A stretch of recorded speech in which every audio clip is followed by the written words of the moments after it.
The European Union has taken a significant step in reshaping its approach to asylum with the introduction of a new safe countries list. This initiative marks a pivotal moment in the EU's ongoing efforts to create a more efficient and humane asylum system.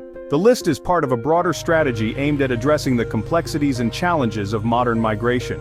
This list, a key component of the bloc's updated asylum rules, identifies nations deemed to have generally safe human rights records and conditions. By categorizing these countries as safe, the EU aims to prioritize and expedite the processing of asylum applications from their citizens. This approach is intended to ensure that those fleeing genuine persecution receive the protection they need more swiftly. The move is designed to streamline the asylum process, allowing the EU to expedite applications from citizens of these countries. This means that individuals from nations on the safe countries list will undergo a faster review process, reducing the backlog of cases and enabling quicker decisions. The hope is that this will lead to a more organized and efficient system, benefiting both asylum seekers and the host countries.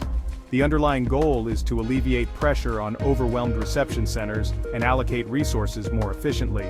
By focusing on applications from safe countries, the EU can better manage its resources, ensuring that reception centers are not overburdened and that those in need of immediate assistance receive it promptly. This reallocation of resources is seen as a crucial step in improving the overall asylum system. However, the new policy has sparked debate, with human rights groups expressing serious concerns about potential consequences for vulnerable individuals fleeing persecution. Critics argue that the safe countries list may overlook the nuanced and often dangerous situations faced by individuals in these nations. They worry that the expedited process could lead to the rejection of legitimate asylum claims, putting lives at risk. The EU must balance the need for efficiency with the imperative to protect human rights, ensuring that its policies do not inadvertently harm those they are meant to help. The initial list unveiled by the European Commission earlier this year designates 7 countries as safe origins for asylum seekers. These countries are Albania, Bosnia and Herzegovina, Georgia, Kosovo, Montenegro, North Macedonia, and Serbia.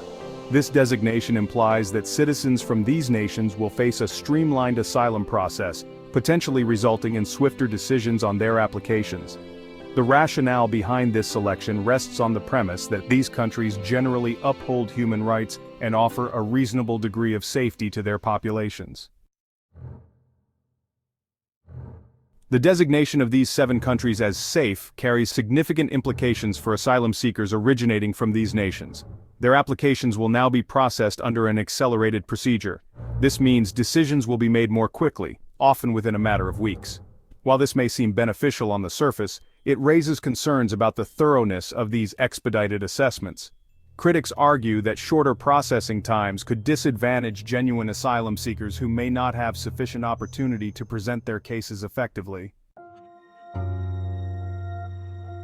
To understand the EU's recent move, it's crucial to consider the context of the bloc's broader migration challenges.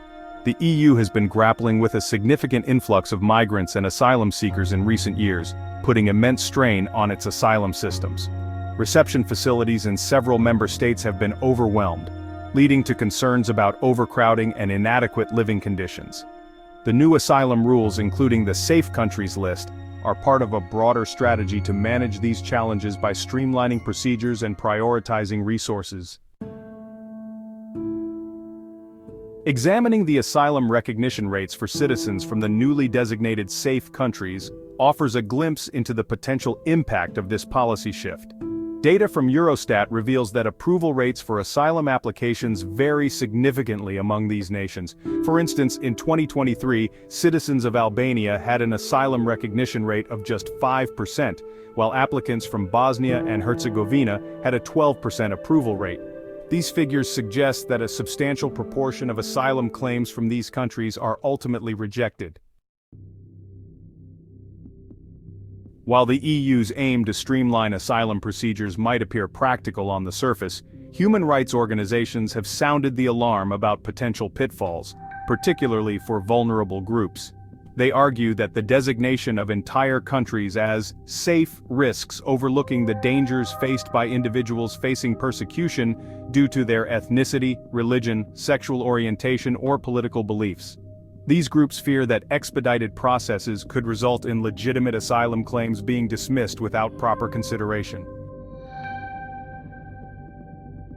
Amnesty International has criticized the EU's recent move, expressing deep concerns over its potential implications. They have characterized this decision as a dangerous and damaging precedent that could have far-reaching consequences. This move, they argue, could significantly undermine the fundamental right to seek asylum, a right that is enshrined in international law. The organization further argues that the concept of safe countries is inherently flawed. This notion fails to account for the vast diversity of experiences and circumstances within any given nation. Echoing these concerns, the International Rescue Committee, IRC, has also voiced its apprehensions. They have warned that the new rules could lead to vulnerable individuals being returned to countries where they face a real risk of persecution. The IRC emphasizes that these individuals, who are often fleeing from violence, conflict, and severe human rights abuses, could be sent back to environments that are unsafe and hostile. The potential for such outcomes raises serious ethical and humanitarian concerns. The IRC has highlighted numerous cases where asylum seekers have faced dire consequences after being deported under similar policies. An IRC spokesperson stated that the EU must prioritize the safety and well-being of asylum seekers above all else. They stress that policies should be designed to protect the most vulnerable, rather than expose them to further harm. Human rights organizations across the globe are calling for a re-evaluation of these policies. They argue that a more compassionate and just approach is needed to address the complex realities faced by asylum seekers. The international community must come together to ensure that the rights and dignity of all individuals are upheld, regardless of their country of origin or the circumstances of their flight. As debates continue within the EU, it is crucial that the voices of those directly affected by these policies are heard and considered. Only through inclusive and empathetic policymaking can we hope to create a fair and humane asylum system. The new asylum rules, including the Safe Countries list, still face a complex legislative journey before they can be fully implemented across the EU. The European Parliament and the Council of the European Union, representing member states, must reach a consensus on the final text of the regulations. This process is expected to involve intense negotiations and potential amendments. Once an agreement is reached, individual member states will need to transpose the new rules into their national laws, which could take considerable time. The EU's updated asylum policy, particularly the introduction of the Safe Countries list, represents a delicate balancing act between enhancing efficiency and safeguarding the fundamental right to asylum. This policy aims to streamline the process by categorizing certain countries as safe, thereby allowing for quicker decisions on asylum applications from those regions. While the initiative may contribute to alleviating pressure on overstretched asylum systems and expedite decision-making, it also raises valid concerns about potential risks to vulnerable individuals fleeing persecution. Critics argue that the Safe Countries list might oversimplify complex situations, potentially overlooking the nuanced realities of those escaping danger. The true test of this policy will lie in its implementation and its ability to strike a balance between these competing priorities, ensuring that the right to asylum is upheld. Policymakers must remain vigilant, continuously assessing the impact of the Safe Countries list to ensure it does not inadvertently harm those it aims to protect. The policy's success will depend on robust monitoring and the flexibility to make adjustments as needed without compromising the safety and well-being of those seeking refuge within the EU's borders.